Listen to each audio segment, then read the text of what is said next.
మాకు 16/12/1998లో register marriage జరిగింది గుంటూరులో. మా పేరెంట్స్కి వ్యతిరేకంగా ఆ రోజుల్లో ఆయన ఎస్సీ, నేను బీసీ, బ్రాహ్మిన్ కులానికి చెందిందని.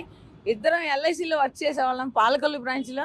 ఆ పాలకొల్లు బ్రాంచ్లో ఉన్నప్పుడు తను నన్ను పెళ్లి చేసుకుంటానని అడిగినప్పుడు నాకు పిల్లలు పుట్టే అవకాశం లేదు కాబట్టి నేను వద్దు పెళ్ళి అని చెప్తే, కాదు నాకు పిల్లలు అడాప్షన్కి ఇష్టం, నేను అడాప్ట్ చేసుకుంటాను, పిల్లల్ని అడాప్ట్ చేసుకోవచ్చు, ఇద్దరం కలిసి అయినా అడాప్ట్ చేసుకోవచ్చు, అవసరం లేదని చెప్పి చేసుకున్నాడు.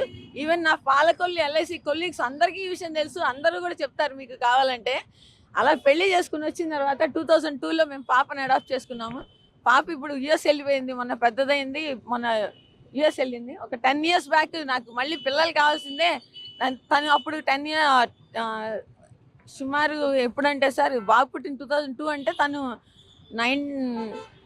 2012లో బాబు పుట్టాడు. 2002 పాప.